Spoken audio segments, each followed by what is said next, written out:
Ladies and gentlemen, we have a deal. The Democratic Alliance and the ANC have made a deal about the cabinet. You know that the markets, the corporations, the DA members are going to be playing Galagata. Galagata. Galagata. Ngamtshela ngathi unomona akacumula isigubhu sikaMandoza, amtshela ngathi unomona akacumula isigubhu sikaRamaphosa, ngamtshela ngathi unomona akacumula isigubhu sikaRamaphosa. Hey, nkalakatha.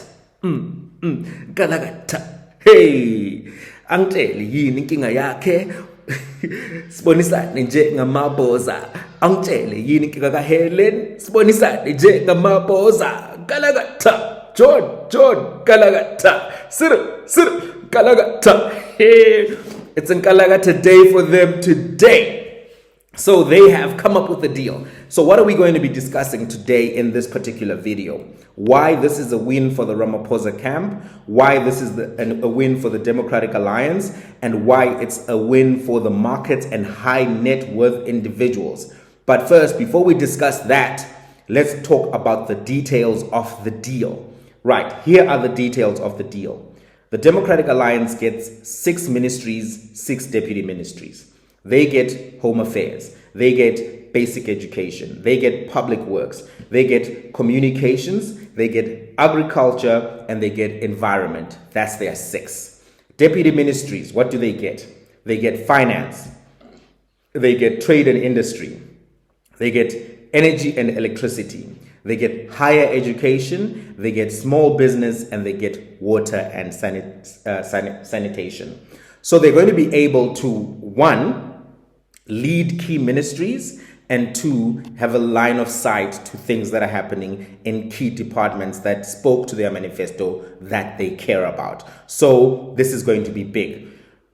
Who are the likely ministers who are going to come from the Democratic Alliance? From the reporting, John Steenhuisen, education level, matric, and some certificates. Dean McPherson, education level, matric, and some certificates. Siviwe Kwarube, she's got honors in political science. Soli Malatsi, he's got an honors in politics. Leon Schreiber is being mentioned as well, and he has a PhD in politics. So there are 2 white men here who are just getting in on the basis of matric and their positionality in society, right? I think that's called privilege. The DA believes in meritocracy, but these 2 appointments right here, it's matric men going to lead some serious ministries. But hey, that's politics. That's what happens. Right. So it seems very clear that, some people within the ANC have taken big losses. Education, it's a big portfolio, big budget, and Angie Musheka is not coming back. She's been Minister of Basic Education for 15 years.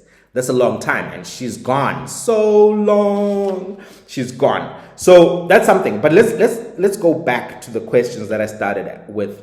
Why is this a win for the Cyril Ramaphosa camp? Number 1, it protects their man, right? President Ramaphosa is vulnerable internally within the ANC. So what the DA provides him is the necessary protection so that a vote of no confidence is not likely to happen or pass. So that's something that's going to be very big for him, that he now has this DA support. Many people within the DA like President Ramaphosa, and they also like his market-friendly policies, and they view him, as a consensus builder. They view him as, a version of Mandela, in that he was able to do CODESA and all of these things, which they view as something that really helped South Africa and helped them on a path to prosperity. So this is something that they're necessarily going to give him backing for. They view the alternatives, such as Paul Mashatile, such as Jacob Zuma, such as Julius Malema, as being alternatives that cannot work for the continued prosperity of South Africa. So he gets protection from the DA camp, and he also gets a buffer between him and the left-leaning elements within the ANC, because he's a market-friendly billionaire capitalist who happens to run a pro-left party, or it's supposed to be a pro-left party, but what they often will say is that it's a broad church, so therefore you don't worry about the scriptures that are left-leaning just worry about what we're doing. So that's going to be a win for him. Why is it a win for the Democratic Alliance? One, for them, it achieves their goal, their stated objective, which when they say that the EFF is their main enemy. Remember when they did their conference, they said number one enemy of the Democratic Alliance, the EFF. Then, of course, MK came into being, and that also became their number one enemy. So they've got two number one enemies, right? And it's the MK and the EFF. And they viewed any combination of the ANC with the MK and EFF as being something that will be a doomsday. Doomsday. That's what they said. That's what they were saying. So they've prevented their doomsday coalition, and they also get to control key cabinet posts, and they get real power at a national level. They've been wanting power. All politicians want power. Politicians want to be minister or president, So they get that, and they're going to be happy to have that, right? And some of them are going to be very happy to have that because they only have matric. Imagine you are a dog shampoo salesman, you join a political party, boom, you're a minister of agriculture. Hey, politics will... This would never happen in corporate. It would never happen where you can just like sell shampoo and then become like, the lead neurosurgeon at the hospital or the lead, chief technology officer at Microsoft just from dog shampoo. So some people are going to be very happy that they in their own personal political lives, this has paid off handsomely for them. So they're going to be happy. So this is why it's a win for the Democratic Alliance. Why is it a win for markets and high net worth individuals? Number one, monetary policy certainty, right? There have been concerns about the nationalization of the Reserve Bank. There's been concerns about the change of the mandate of the Reserve Bank and having changes in political positions that then lead to a coalition which favors those particular things. The formation, for instance, of a state bank to provide funding to small businesses better than status quo. All of those things are things that were spoken about by the MK, the EFF. They are actually also in the ANC manifesto and conference resolutions. They just haven't been followed by President Ramaphosa. He has not followed some of the conference resolutions.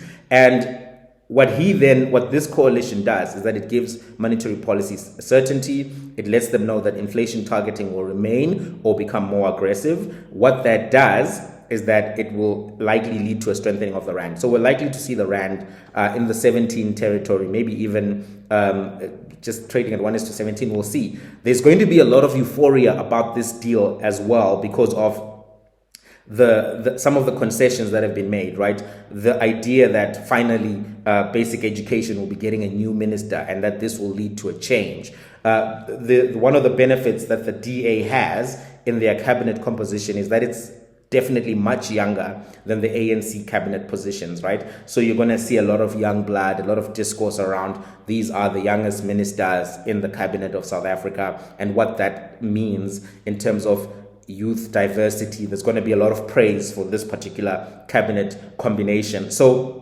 even that will lead to positivity towards the rand. The other thing that they're going to love is that the property rights are going to be secured and certain, right?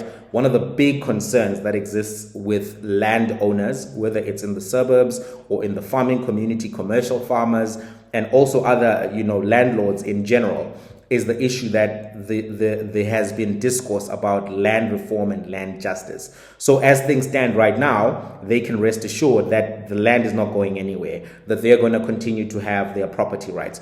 Of course, this is a big point of pain for many people because of the Group Areas Act, because of the Land Act of 1913, where black people were dispossessed of land violently, illegitimately, and never got that land back and never got access to the land. And land is a factor of production, and land is one of the assets that you need to be able to build wealth, because 4 factors of production, land is number 1.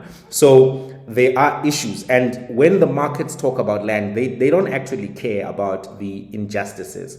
They just care about making profits. They just care about being able to utilize those assets to make profits and to secure, for instance, use them as collateral to secure funding and finance and all of that. And of course, in capitalism, you need to have secure assets so that you can be incentivized to do the work that you do. So land and property rights are a big deal in the market space and in the commercial world. However, when that land is not legitimately acquired, right, just looking at it from a capitalism lens leads you to ignore the injustices towards the acquisition of that land. So when political parties do speak about land reform, land justice, oftentimes they're just rubbish, like, no, you're going to make it Zimbabwe, you're going to do this and this. And in so doing, and using the boogeyman of Zimbabwe and using the straw man of Zimbabwe in some instances, because land reform doesn't always have to be this violent land grab, unstructured thing. In doing that, the real discourse around land injustice that continues to persist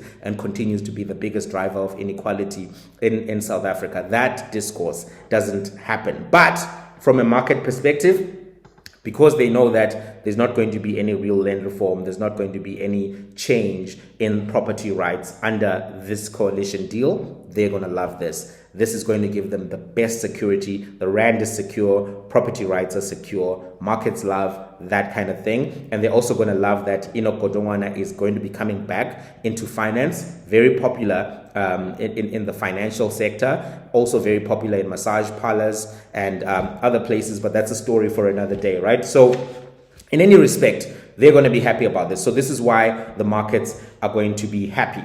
Now, let's talk about some of these cabinet posts in a little bit more detail, right? Education. It's going to be very interesting to see what the Democratic Alliance can do with this. It's a high logistics, high budget, and high challenges cabinet position. So, for instance, there are 13 million children who are in the basic education system at this particular point. The quintile 4 and 5 schools, which are the ones which are a little bit better funded, the fee-paying schools, they generally perform better than the quintile 1, 2, and 3 schools. And what we've seen, you have a class of about 1.1 million in every grade, right? So they start off at 1.1 million, and as time goes, what then happens is that people start dropping out. The dropout rate is about 40%. So by the time you get to grade 12, there are about 700,000 people who are actually sitting for the exam. Some of them are repeating, they were held back and now they're repeating, they make it to grade 12. So it's about 40% dropout, about 700,000 write the exam. Of the 700,000 who are writing the exam, only 250,000 are writing maths proper.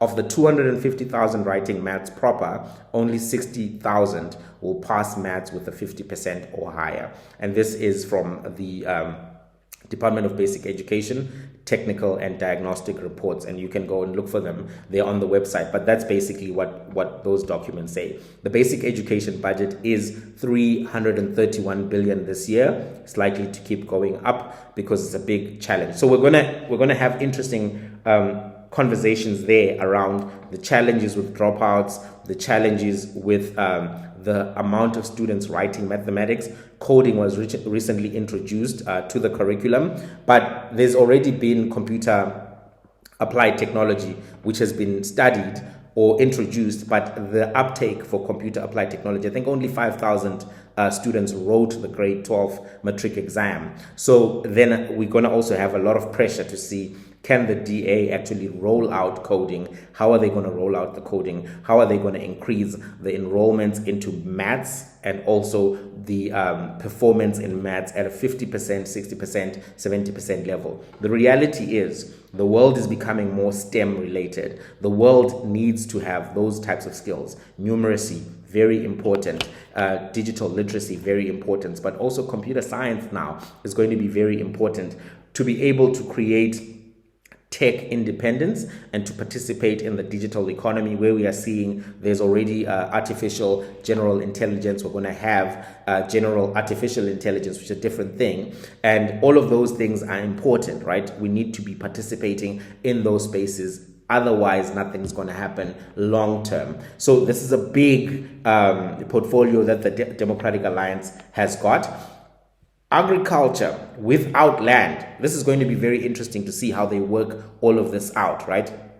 I think that the commercial farmers. Obviously, agriculture is a big part of the economy. The DA seems to appreciate it. They have real respect for the commercial farming community. The commercial farming community is predominantly white, so they'll definitely have good relationships with John Steenhuisen there, if that's the portfolio that he gets, and they will be able to talk to him directly and candidly.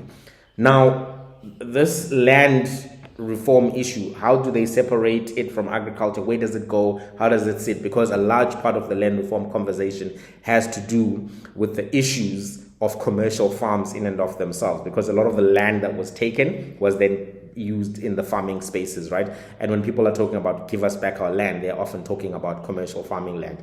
And we saw that that was one of the big areas of contestation in Zimbabwe, for instance. So it'll be interesting to see how they navigate that in and of itself. Right. So we've covered, what have we covered? We've covered why it's a win for CR, why it's a win for the DA, why it's a win for the markets. Oh, high net worth individuals, why is it a win for them? A lot of people have been, appreciating that the ANC is not going to go back over 50%, and that even the DA may not even be able to retain this 22%, that they need time to move their assets, to get their children overseas, etc., etc. So one of the biggest fears why a lot of money was spent in this election on the Democratic Alliance, on the IFP, was to prevent this rise of the left, right? And rise of the left, which is more radical in their disposition. So some people are going to be happy, the high-worth individuals, that they will have time to move their companies overseas, register their companies on the London Stock Exchange, on some other stock exchange. We've already seen Rupert starting to do this. We've already seen a few companies that have left South Africa or have announced that they're going to be leaving South Africa under the ministries, the leadership of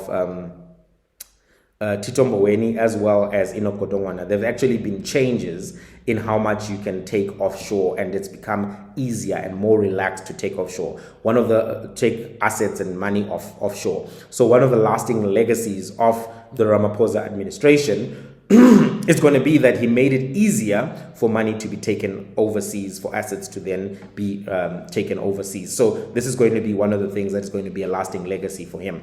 Yeah. Now, what are the implications for the economic freedom fighters from this particular development? Number one, obviously they lost, right? They tried to make a last minute, let's get in, we're going to be respectful, we're going to behave, appeal to the ANC. That did not win, right? So they didn't win that, and in that respect, they lost. They're going to have some opportunities, though, because when you look at the appointments of the DA in agriculture, there's going to be a large fight between the DA and the EFF on the issues of agriculture, on the issues of land. So this gives EFF an opposition target, if you will. Number two, they're going to also be able to say, hey, we gave the ANC a way out once some of the consequences of these deals start becoming painful to the people who are most likely to be affected. So this is a continuity coalition. It's not going to lead to a change. It's not going to lead to dramatic improvements in the lives of many people, in the context of inequality, for instance, in the context of them being able to earn more income or anything like that. So in the context of cost of living, right? If you look where the DA governs in the Cape Town area, cost of living is high, right? Because the DA does not believe in certain interventions which can reduce the cost of living. For example, there has been a proliferation of Airbnbs in Cape Town, right? Other cities, major cities in the world, have limited how many Airbnbs they can be. So the proliferation of Airbnbs has allowed international investors, the ones that the DA loves, to buy properties in the Western Cape, and it has pushed up the rentals quite exorbitantly, right? So people who are coming from poor families, people who are doing their first-time jobs, even if they are middle-class jobs, they cannot afford to live in the suburbs of Cape Town. They cannot afford to live in the city center. Right now, if you are black, you are most likely to live ekasi in the Western Cape, because that's really all that you're going to be able to afford. And some of the properties that are owned in the Western Cape are owned from apartheid times. So what that's going to mean is that the people who inherit them from their fathers, grandfathers, they are going to be able to access property and wealth, while those people who are working hard at UCT, to become something or the other, lawyer, computer scientist, whatever the case may be, they're not likely to be able to own anything in the Western Cape of significance. You're going to own something in Limpopo, Chief. You're going to own something in Eastern Cape. You're going to own something in KZN, but you're not necessarily going to own anything in the Western Cape. You may not even own stuff in Gauteng. That's the reality about the cost of property has been going up. That's why people are even living in what is known as adult res right now. People are paying high rentals for like little cubicles to live in because of a failure to regulate that space properly. And so cost of living is not going to go down. So anyway, they're going to have some opportunities there to really clash with the Democratic Alliance in particular, right? And there's going to also be opportunities for the ANC to then say, look, DA didn't fix basic education, we gave them this big portfolio, etc., etc. But the ANC is really at risk from this cabinet. I'll tell you why shortly. So challenges for Mkhonto Wesizwe. Mkhonto Wesizwe is still going to have a lot of perception challenges going into this next administration. The perception that they are Gupta Avengers, the perception that they are a league of corruption, all of the names that are being mentioned who have been implicated or accused at the State Capture Commission, they're going to have challenges there. But they're going to have opportunities when it comes to rural education, when it comes to agriculture as well. If you know that Zuma is very popular in the rural areas of South Africa, this may be one of the areas where they can also start to compete in terms of policy contributions as the official opposition. They will have more speaking time to speak on these particular things. And on the rural issues, President Zuma has a lot more gravitas even than anybody else on those particular issues. I mean, obviously he's not going to be in parliament, but if his party is speaking on those issues and mobilizing in those communities, that could be something that gives them opportunities. Right. ANC, what are the risks from this particular deal? The Democratic Alliance can come in and do good work in these portfolios, right? What does that mean for the ANC? It means that the other cabinet positions may then be viewed as being failures and, not delivering. And what that will mean is that they may lose some votes from the center to the DA. So the DA stands a lot to benefit here. They're bringing in younger ministers. They're going to capacitate these ministers from outside. It's going to look like fresh and young from the DA and bloated and old from the ANC. And that's something that's going to be a challenge for the ANC from a perception perspective. Right? Of course, they're going to say, oh, these are collaborative decisions. The cabinet makes collective decisions. But the public will be like, no, DA did it. DA are the ones who were able to do 1, 2, 3. So the DA, if they really focus on small wins in those particular portfolios and they improve maybe 1 or 2%, that will be considered a win. And if they remove corruption from those particular ministries, that also will be considered a win. And as a result, that could make the ANC look bad. And actually, because President Ramaphosa is not coming back, right? So then the question then becomes, how much support does the ANC lose as a result of having this competent rival within their benches? And I think the DA will put in a good effort. I don't think they have the same kinds of scandals that we see the ANC is beleaguered with. ANC has corruption scandals. DA has racism scandals. That's the scandal that they deal with on a regular. There are people are wearing blackface. Some of them are using the N-word and the K-word. Those are the scandals the DA is dealing with. And maybe some people don't care about that. Those things are still significant, but the kind of scandals that they deal with are different, right? So there are some risks from the ANC in that respect. But there are upsides. What can a secure president do? A secure president can do a lot. So the Ramaphosa administration has got 3 years, really, right? Till 2027, because that's when the next ANC conference is. And that's when the dynamics really start shifting. So they've got 3 strong years where they can do something, where he's not going to necessarily be a lame duck president. What can you do in that time?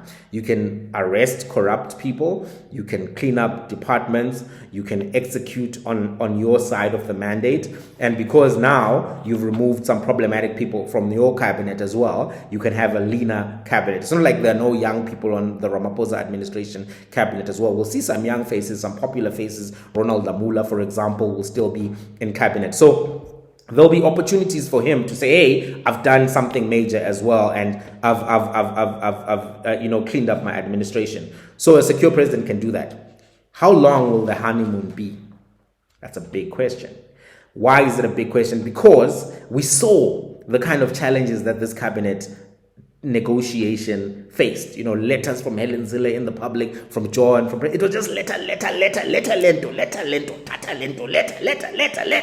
who? Letambuli. She's tired of hearing her name being mentioned here. It was not yet Uhuru for that lady the whole week. So that is something that needs to be considered as well, right? In terms of like how this came to this finish line was very messy, meaning that after this honeymoon period of Rand is 1:17, and here the young cabinet ministers and all of that, and Parliament has its it is opened on the 18th of July, which is about 2 weeks from now, plus some change. Then that's the reality starts, right? And then the challenges start. And then 1 year goes in, and then people start to think, but this minister, nothing has changed in my life as a result of you having that cabinet position. So there's going to be a honeymoon period, but how long is it going to last? How long do you think it's going to last? How long do you think it's going to last?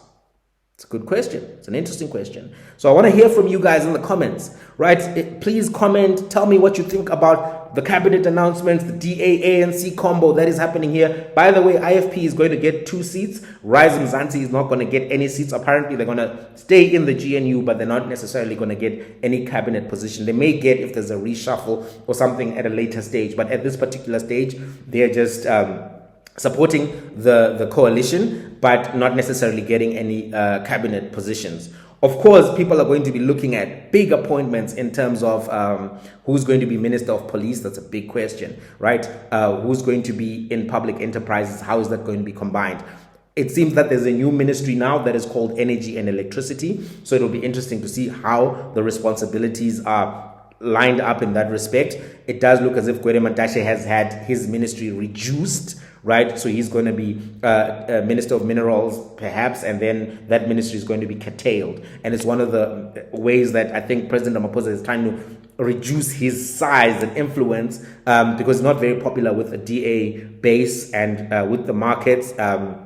But he's still chairperson of the ANC, so you have to navigate that. But I think they're going to try to reduce him, and that's going to also be reviewed as a win from the people who have been complaining about him. And he may still, at a later stage, face charges because of that Bosasa thing that happened at his house. So that's something. We're likely now to hear the announcement of the Gauteng MECs as well, because once this deal is locked in, and it's likely the cabinet will be announced sometime today, so we'll have to come back and see what happened, who actually got what, right? So it's going to be interesting to see all of that and all of the dynamics. Guys, if you haven't subscribed, please consider subscribing to the channel. It helps YouTube find, the algorithm. It helps the algorithm know, right? Not YouTube find the algorithm. They already know where it is. They didn't lose it, right? It helps YouTube know that you love this content, you appreciate this content and the channel. So the numbers improved, It's 81% now who are watching who've not subscribed. So thank you to everyone who has subscribed. Thank you to everyone who's commenting all the time. I really appreciate your contributions. If you haven't subscribed, consider subscribing. Consider subscribing. We need your support so that we can do independent analysis, so that we can continue making these kind of videos and really give you excellent inputs and insights and food for thought. Food for thought is important. You don't have to agree with everything that is said here. I've seen some people say, no, you're too ANC, you're too this, you're too that. It's fine. It's food for thought. Think about it. I'm here to help you think about it so that you can make decisions in your own life about how you're going to navigate, right? And politics is a big part of all of that. So that's where things stand right now. What do you think? What do you think? Good for South Africa, bad for South Africa? Do you think that the markets control this whole process? Or do you think that this is the most reasonable and fairest way that this deal could have been done? Do you think that this will likely hurt the ANC at the end, or will benefit the ANC, allow them to do real renewal and come out of this much stronger? Or do you think that this is going to be the beginning of the end of the ANC and will be viewed as the great betrayal to be in cahoots with the DA in this particular manner? What do you think this means for the Democratic Alliance? And isn't it interesting? Isn't it interesting that you can move from being a dog shampoo salesman in South Africa to becoming a minister? People often just think, hey, why are you being so critical of this guy? Whatever, Zuma did it or whatever. When Zuma got those positions, he was criticized. Yeah? This guy is uneducated, blah, blah, blah, blah, blah, meritocracy. So we have to also ask these questions about others. It's fair. What's good for the goose, good for the gander, mautabanga. You see, it's fair, right? Some people would say it's privilege. Some people would say that if Julius Malema was a dog shampoo salesman and then was appointed minister by President Ramaphosa, they would come for him. No, he failed Woodwork. No, this and this and this. And you know that they were already coming at him for failing Woodwork, right? So let's not act as if these are not conversations that happened before. We need to be circumspect, especially when people say that they care about meritocracy and education and skills, etc., etc., etc. So anyway, interesting times. That's all the time we have for today. Till the next one.